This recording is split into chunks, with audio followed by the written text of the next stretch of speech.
Well, I guess we can start.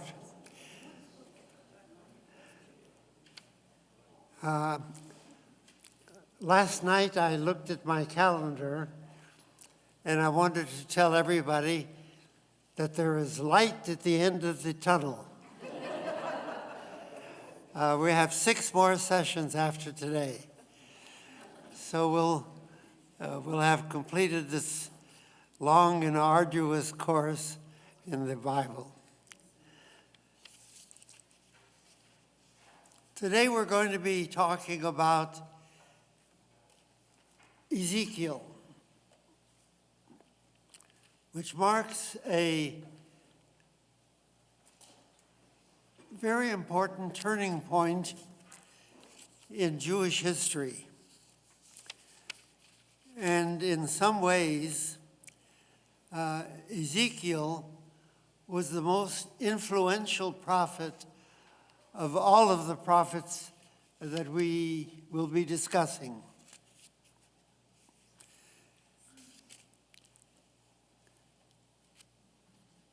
The big transition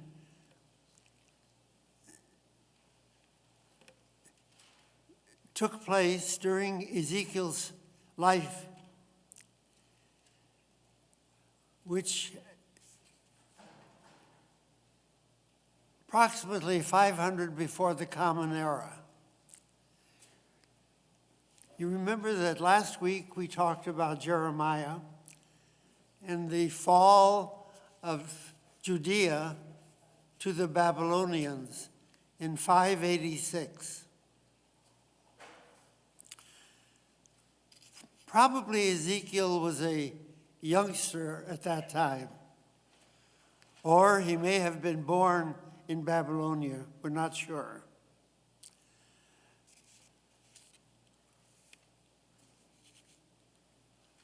Now that's about 2,500 years ago. Until the time of Ezekiel,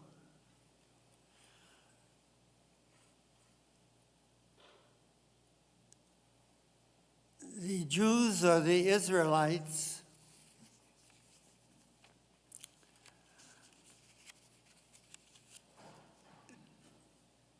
began with Abraham as immigrants from Sumer, going across the Fertile Crescent. And they settled in the land of Israel.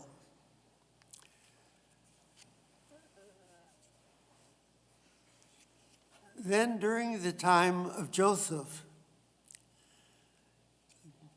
a period of drought and famine, they essentially moved from Israel to Egypt. And we know and read all about that in the Bible. And we celebrate at Passover time the exodus from Egypt to the land of Israel. Then we have the whole story of Jews living in Israel, freely, independently governing themselves. And we had, most importantly, King David, and then King Solomon, who established a relatively powerful kingdom. And then we read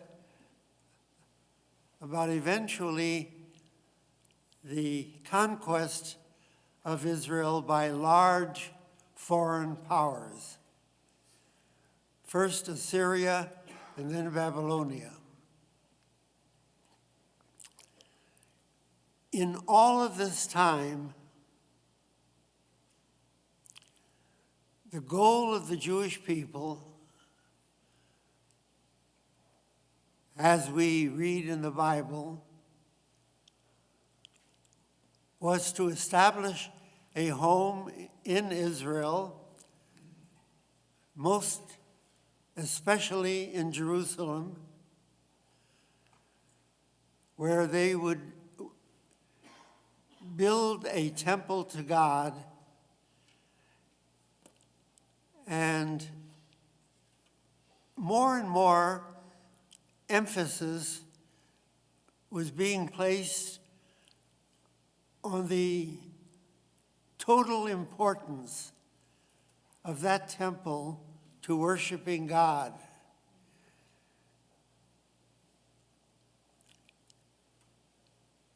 Even if individual communities decided to build their own altars and worship God in what they called in the Bible the high places, that was fought against vigorously. And there was deeply impressed on the people, there is only one appropriate place in the world to worship God fully and completely, and that was the holy city of Jerusalem.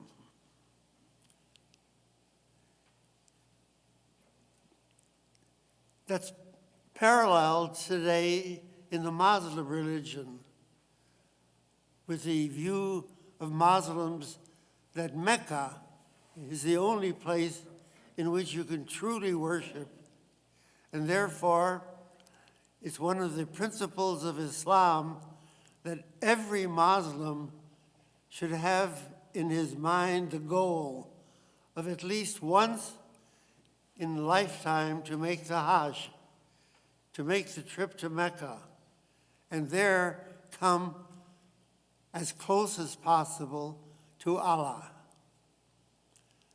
We had the same idea in Judaism.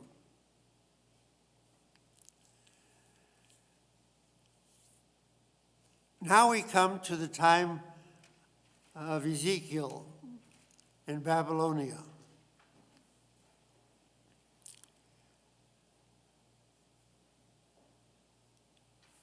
This temple that Solomon had built, which was the focal point of all of Jewish life, is suddenly non-existent, destroyed. Not only that, the Jews who had gone for 40 years in the wilderness to come to the land of Israel and eventually to Jerusalem were gone, driven out of the country. They're in Babylonia. What do you do?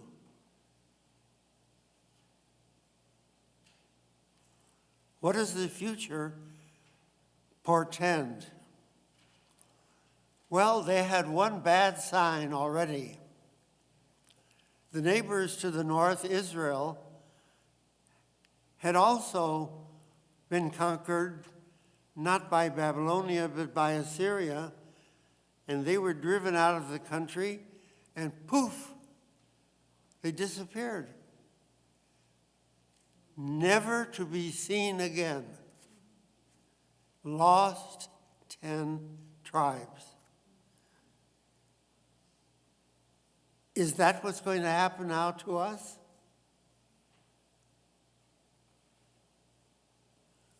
What do we do?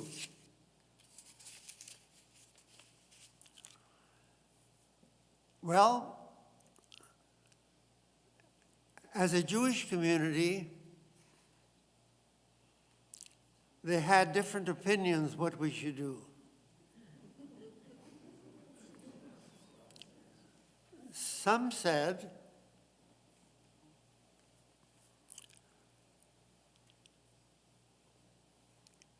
it's true that we had been taught that the only place where sacrifices could be offered and God worshiped properly was Jerusalem. But that's not feasible. It's impossible. Not only that, but even in earlier times, Jews were building altars to God in high places. Let's accept reality. Forget about returning to Jerusalem. Let's build in Babylonia temples. Why not? God is everywhere. We can offer sacrifices in these temples to God and continue. Other Jews said no. It is a cardinal principle. Actually, I hate to use the word cardinal, but I'm thinking, but it's a real principle of Judaism that only in Jerusalem is it appropriate to offer sacrifices. So let's wait. One day we'll return. And meanwhile, we'll do whatever we can. So,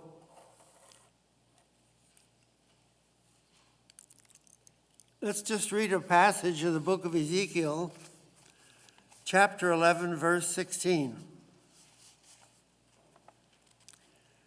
Therefore say that Adonai Elohim says this, true, I removed them far away among the nations and scattered them among the countries. You're no longer in Israel. That's true. Nevertheless, and here comes the key line, I have been a little sanctuary. In Hebrew, that's Mikdash Ma'at. The temple was called the Beit HaMikdash, the temple. And this is a little sanctuary for them in the countries to which they have gone. Therefore, say that Adonai Elohim says this, I will gather you from the peoples and collect you from the countries where you have been scattered, and I will give the land of Israel to you. Then they will go there and remove all the loathsome things and disgusting practices, and I will give them unity of heart. I will put a new spirit among you. I will remove from your bodies the hearts of stone and give them hearts of flesh, so that they will live by my regulations, obey my rulings, and act by them. Then they will be my people, and I will be their God. Now, it's impossible for me to say that this was an original idea of Ezekiel.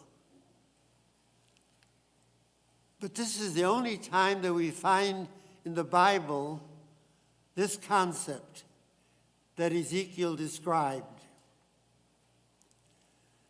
Ezekiel may not have made that suggestion,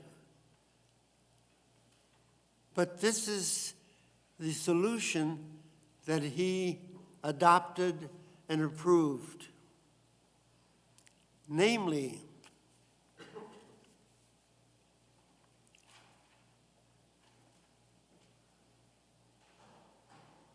instead of a temple in Jerusalem. There will be many temples wherever you live. In Babylonia, you can build your own temple. If you live in Egypt, build your own temple. Wherever you live. If you happen to wander to Portland, Oregon, build your own temple there.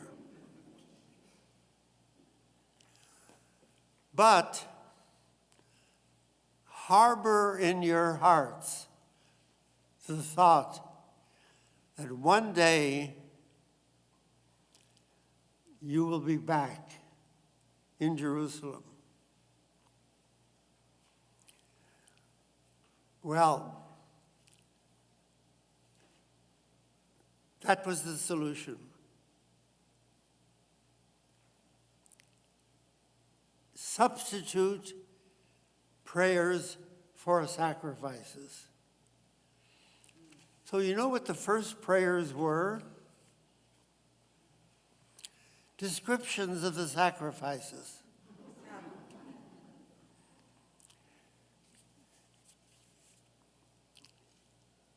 You know, I think I remember seeing this in a movie once, that a young man loved a young woman and wanted to give her a beautiful Cadillac, and he couldn't even afford a bicycle. You know what he did? He drew a beautiful picture of a Cadillac and gave it to her. And he said, in my heart, I want to give you a Cadillac, but I can't. This is the best I can do. It's quite romantic.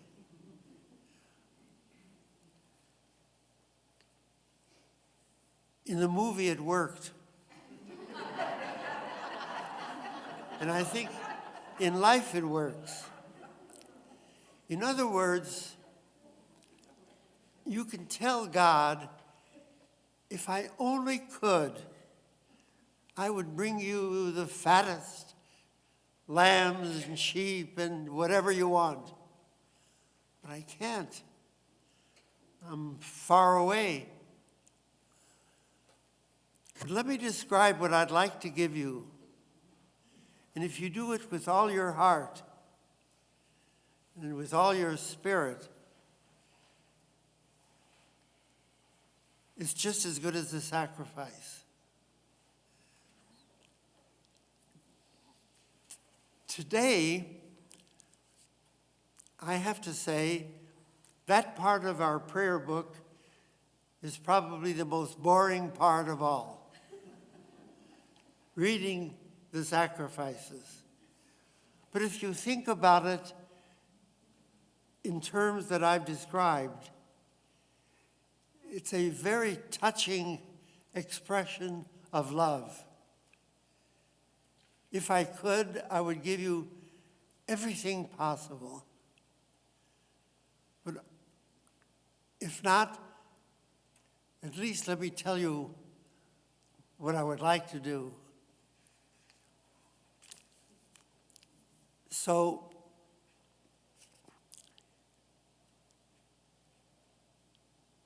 that served the Jewish people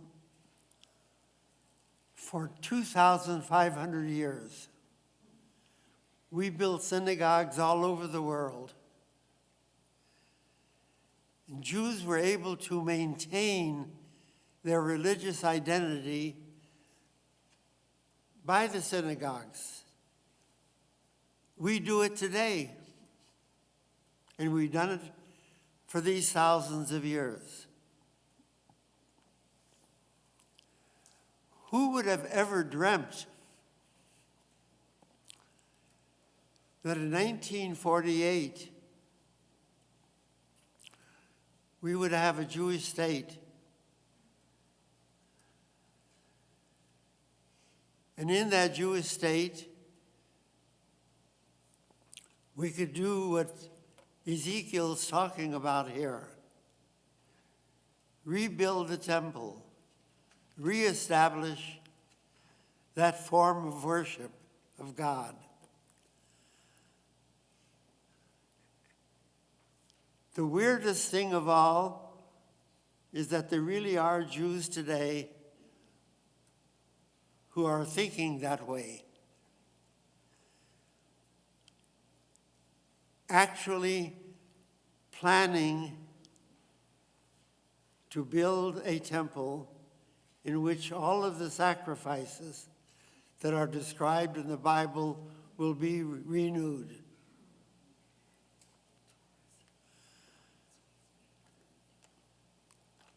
Well, I think in my view, and I dare to say in the view of most of us, that's meshuggah. The world has changed. Even if we did have the opportunity and do have the opportunity to do that, I never want to do it. I had the opportunity once in my life of watching a community of Samaritans in Israel. And there still are Samaritans in Israel who still observe Passover by offering the Paschal lamb as a sacrifice, and went to that ceremony near the city of Nablus, Shechem. It was one of the most disgusting Jewish religious experiences that I ever had in my life. It was ugly to watch and to smell and to see the blood gushing from the animals and the digging out of the entrails of the animals. When I compare that in my mind with religious services, people in the synagogue chanting and singing beautiful melodies, it's such an un-Jewish sight. But today, that's one of the challenges that we have. Fortunately, although there is an institution in Jerusalem where they have actually created all of the instruments that would be used for sacrifices. But it's, I think on a scale of 1 to 1,000, it's 1 in terms of the possibility of its happening. So this is what Ezekiel did, and that's why I said it had such a great impact on Jewish life. In a very short period of time, due to historical circumstances, completely transformed the nature of Jewish worship. In other words, what I'm saying is, if we had been able to attend the earliest synagogues in Babylonia in the year 500 before the Common Era, we would not have felt out of place. We would have felt comfortable in what we were hearing and what we were watching. Now, if Ezekiel had been what we refer to today as ultra-Orthodox, that would not have been accepted. Eventually, of course, probably it would have happened, of course. But it happened almost overnight, within one generation, after the expulsion and destruction of Jerusalem.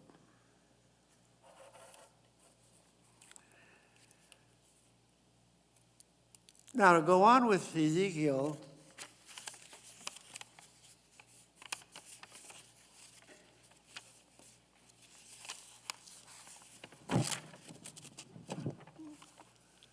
there is one very dramatic passage in the book of Ezekiel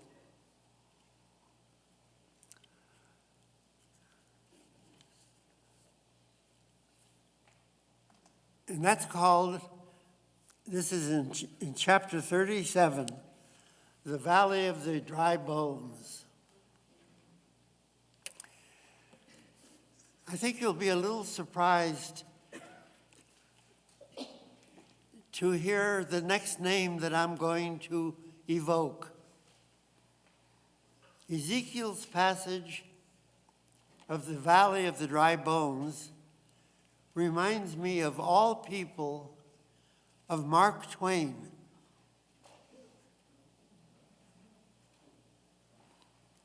Now, there have got to be people here who can read my mind.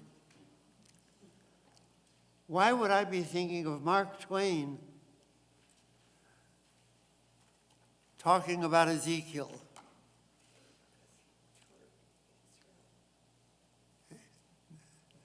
Any mind readers? He toured Israel. What? He toured Israel. Yes. Late in his lifetime, what Israel looked like at that time. And Julie, you're such a good mind reader. I read him that great. I hope you don't read everything in my mind.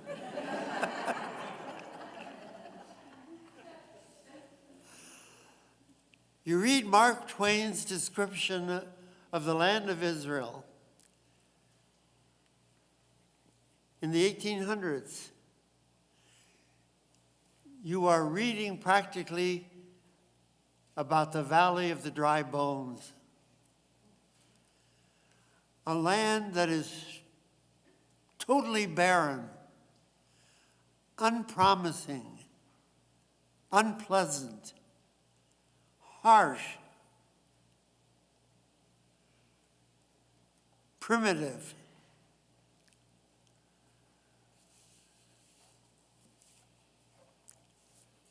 Mark Twain had no more idea of what that land looks like today than Ezekiel.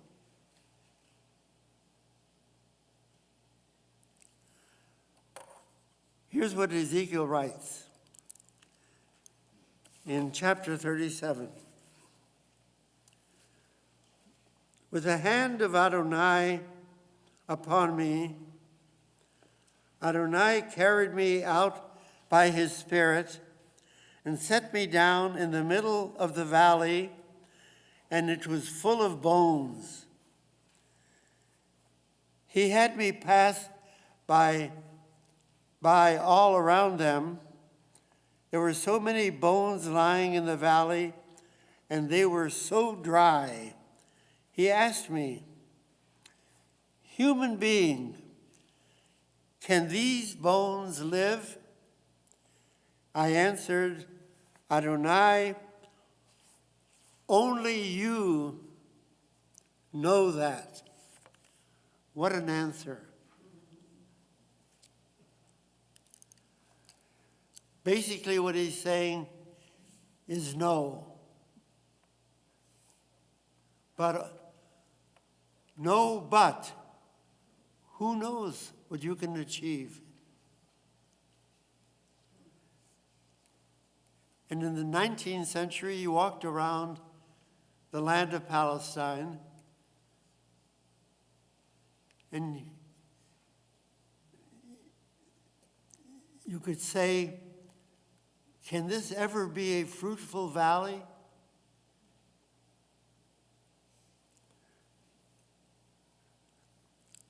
And the answer would have to be almost by miracle. Then he said to me, prophesy over these bones. Say to them, dry bones, hear what Adonai has to say. To these bones, Adonai says, I will make breath enter you, and you will live. I will attach ligaments to you, make flesh grow on you, cover you with skin, and put breath in you. You will live, and you will know that I am Adonai. So I prophesied as ordered. And while I was prophesying, there was a noise, a rattling sound. It was the bones coming together, each bone in its proper place. As I watched, ligaments grew on them, flesh appeared, and skin covered them, and there was no breath in them. Next he said to me, prophesy to the breath. Prophesy, human being. Say to the breath that Adonai say, come from the four winds, breath, and breathe on these slain so that they can live. So I prophesied as ordered, and the breath came into them, and they were alive. They stood up on their feet, a huge army. Then he said to me, human being, these bones are the whole house of Israel, and they are saying, our bones have dried up, our hope is gone, and we are completely cut off.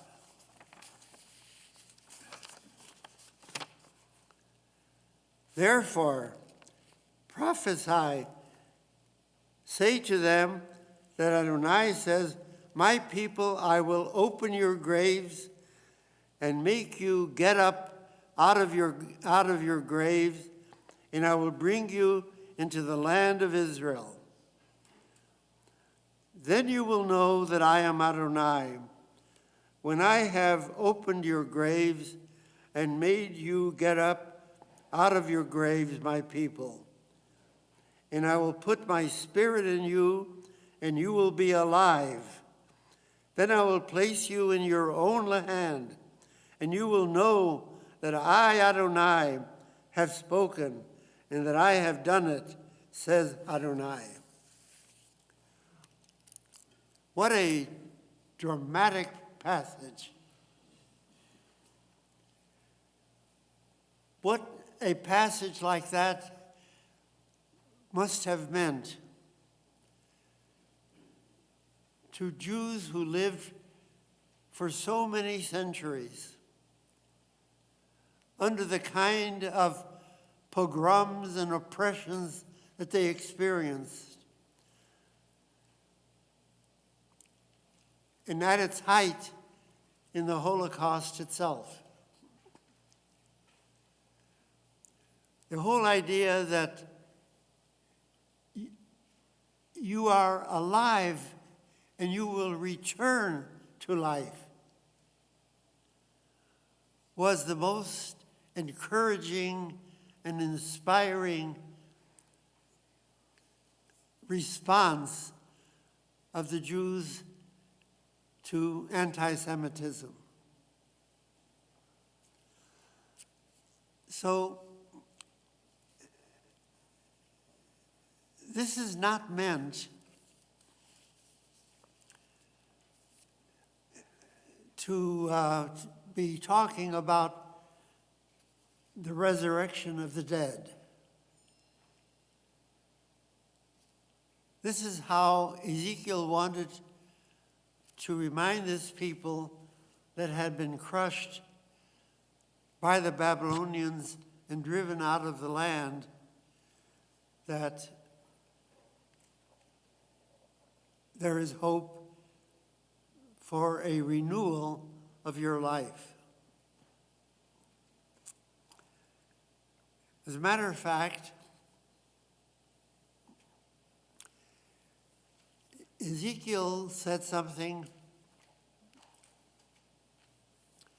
that reminded me not only of Mark Twain, but of Theodore Herzl.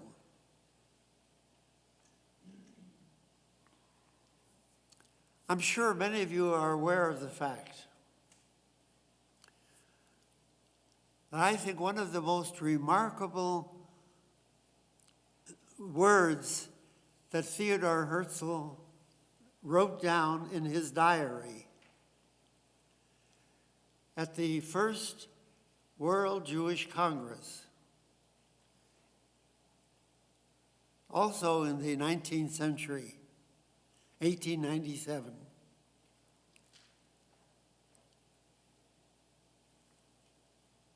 Think of that date, 1897. Theodor Herzl was in Basel, Switzerland, having called together the first ever, what he called a congress or a convention of Jews from all over the world. Total number, just over 200. This is the first time in these 2,000 years that there actually was a meeting called for representatives to come from every Jewish community in the world. And they came to Basel, Switzerland, and established the first Zionist Congress. Theodor Herzl wrote in his diary, 50 years from today, there will be a Jewish state. What year was 50 years later? Actually, 1947, which is 1 year before the State of Israel. That's what he wrote down. He was literally regarded, and I want to use that word again, as a meshuggah. Who would have dreamt?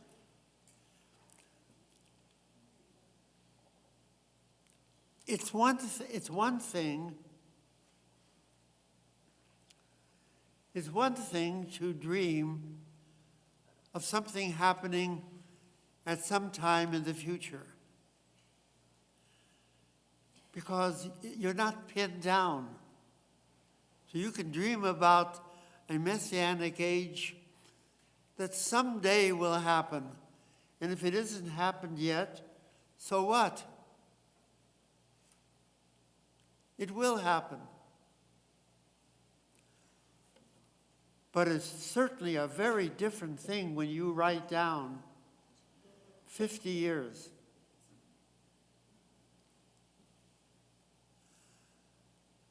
What did Ezekiel write down? He wrote down, in 70 years, you will be back in your home. What happened in 70 years after Ezekiel?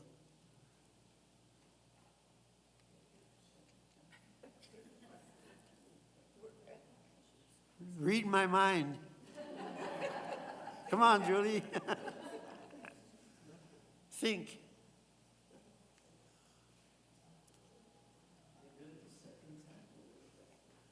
What? It's really loud. They came back to What? Second temple. I'm sorry?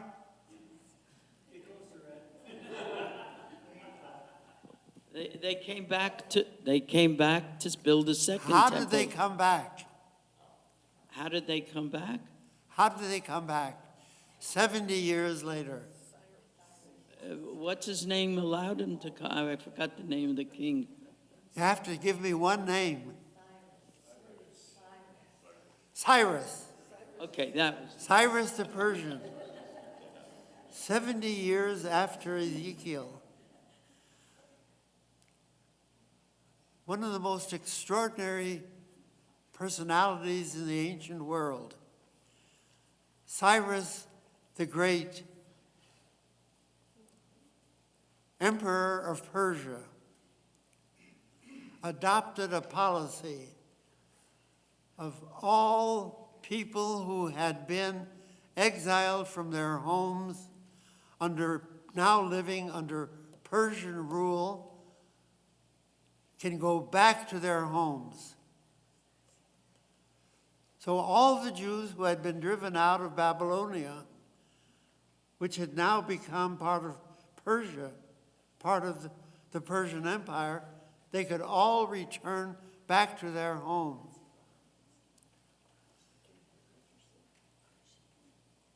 Not only that,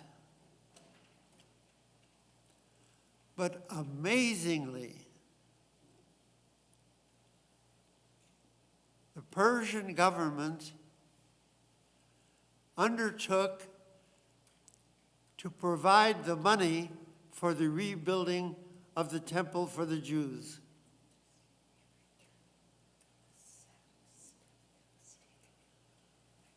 The closest that I came to that, I was once the rabbi of an earlier congregation called Shalom here in Portland. Some of you remember that, don't you? And the roof collapsed.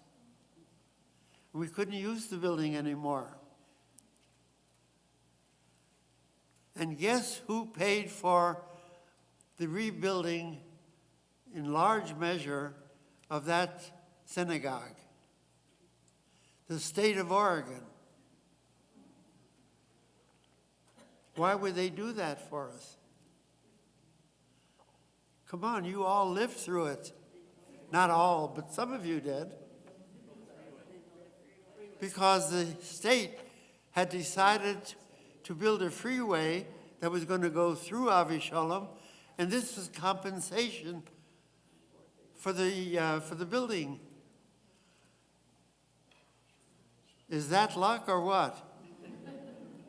But that's what happened. We would not have been able to build this building if the state hadn't stepped in at that time in order to build a freeway. I don't even remember the name of the governor of the state at that time. I'm sure some of you do, but I do remember the name Cyrus from so many hundreds of years earlier.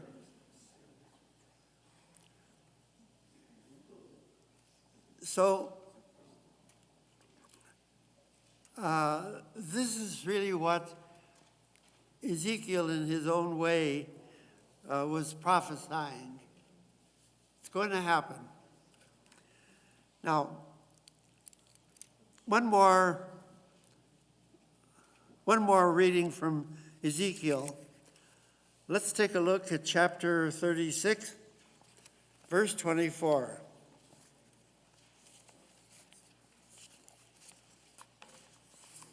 For I will take you from among the nations, gather you from all the countries, and return you to your own soil. Then I will sprinkle clean water on you, and you will be clean. I will cleanse you from all your uncleanness and from all your idols. I will give you a new heart and put a new spirit inside you. I will take the stony heart out of your flesh and give you a heart of flesh. I will put my spirit inside you and cause you to live by my laws. Respect my rulings and obey them. You will live in the land I gave to your ancestors. You will be my people, and I will be your God. I will save you from your uncleanliness. I will summon the grain and increase it, and not send famine against you. I will multiply the yield of fruit from the trees and increase production in the fields, so that you never again suffer the reproach of famine among the nations. Now,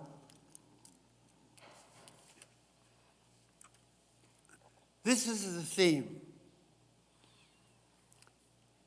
It's a very different theme from all of the prophets that we have read until now. Totally different.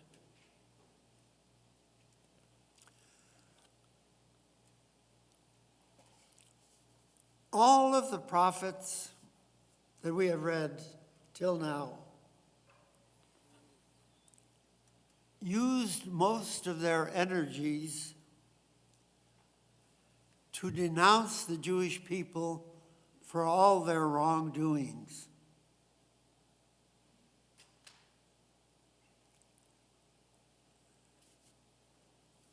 Most of the energies of Ezekiel are to make wonderful promises about the future. There's a whole last section of Ezekiel which describes in great detail the rebuilding of the temple one day in Jerusalem.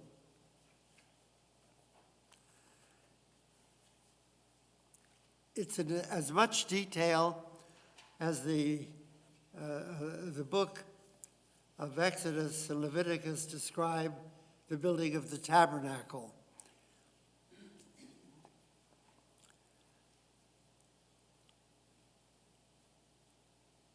Why is there such a big difference between Isaiah, Jeremiah,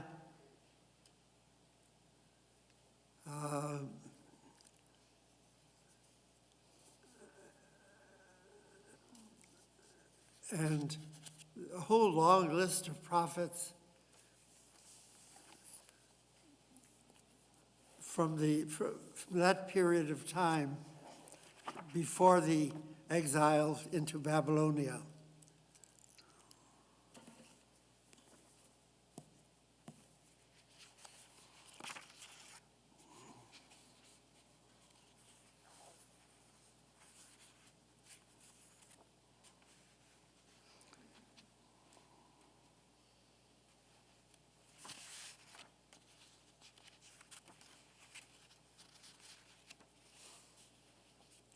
See, here you have, for example, Micah, Zephaniah, Nahum, Habakkuk,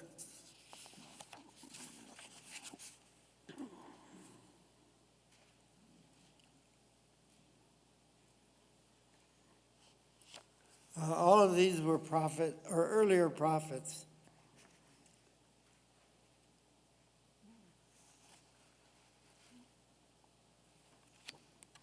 That we are not going to be able to devote much time to. Christine Hayes has very brief descriptions of these prophets that you can read. But all of them, as I said, are denunciations of the wrongdoings of the Jewish people. And here you have in Ezekiel and in 2nd Isaiah, words of promise and hope and cheerfulness. Why should there be that difference?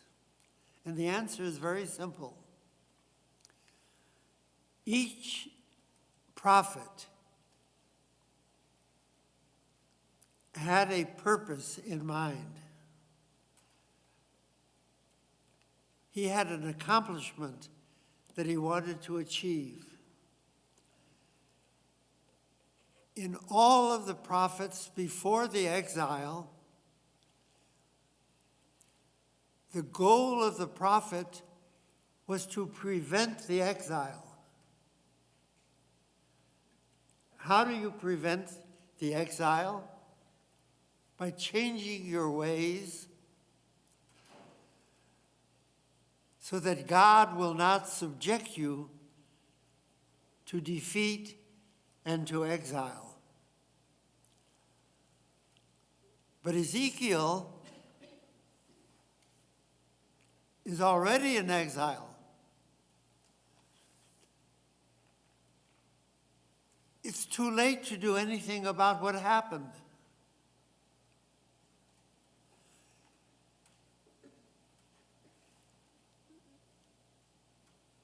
Basically, don't waste your time giving sermons and giving lectures when there's nothing much you can do about it.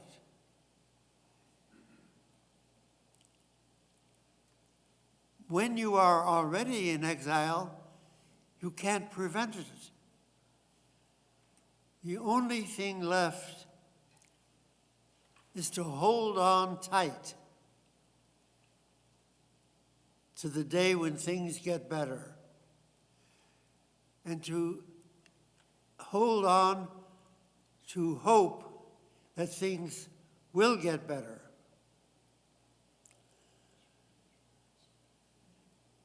Certainly,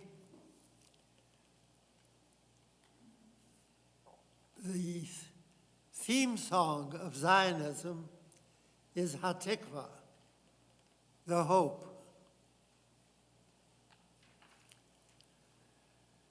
For the Jewish people, in practically all of their history, they were in exile.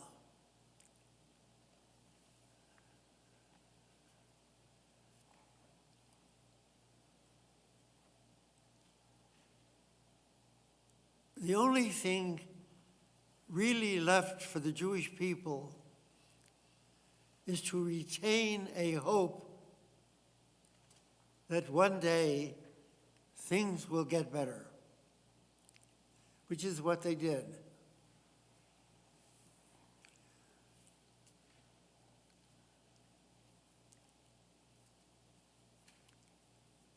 We have entered now into another new phase of Jewish history. We ought to recognize that. Ezekiel lived at the very beginning of the longest phase of Jewish history, namely exile, persecution, anti-Semitism.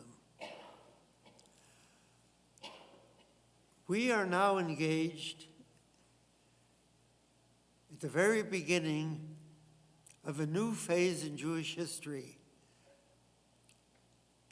and it's a real challenge. What's the prophet of today do? What should the prophet of today be doing? What should he be talking about? Should he be denunciating the large majority of Jews who live in exile for not being loyal to Judaism, for not practicing Judaism, for not studying Judaism, for not continuing Judaism?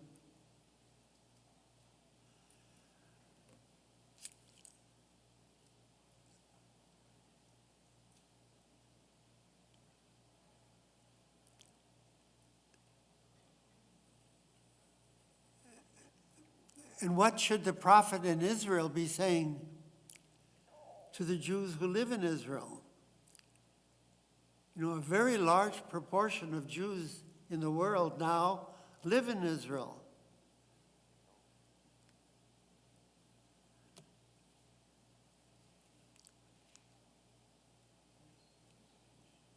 Should he be talking to them about hope for the future?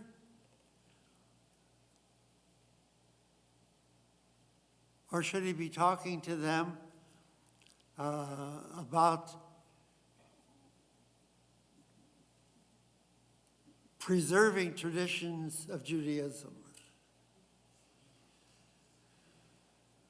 It's a very different challenge that would face Jewish leaders today.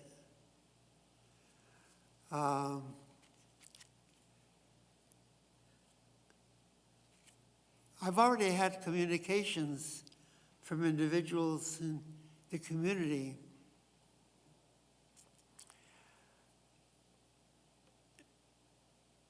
echoing this problem.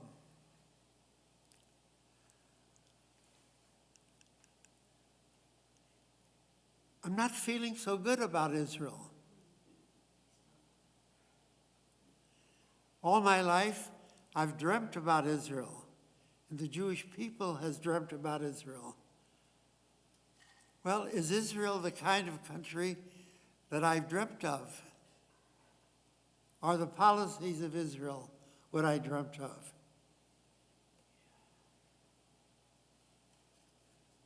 And so I just thought it was important to point out that you can divide Jewish history into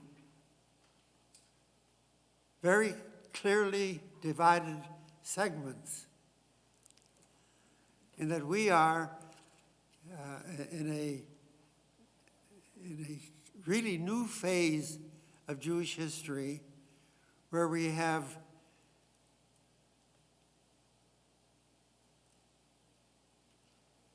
both the issues of exile and the issues of statehood.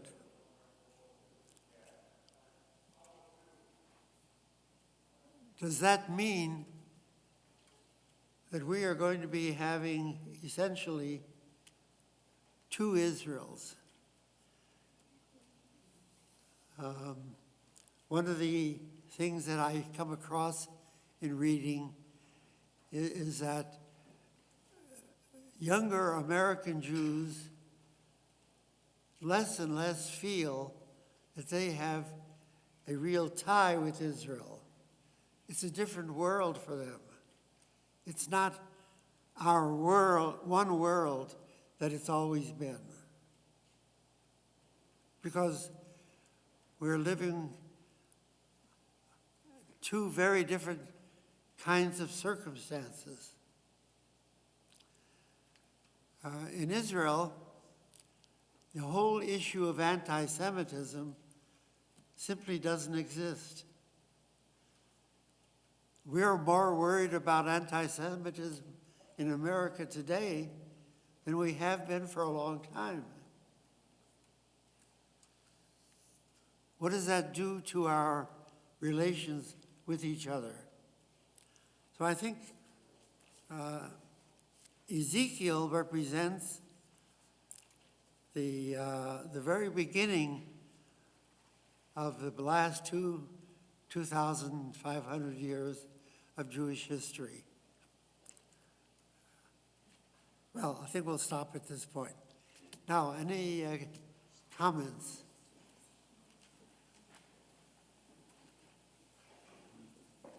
Okay. Well, next week, we're going to be talking about Haggai, Zechariah, and Malachi.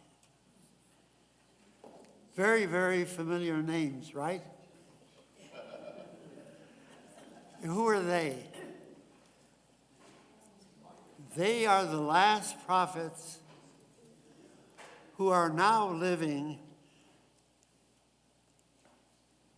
back in the land of Israel after the Babylonian exile. And what kind of situations do they face?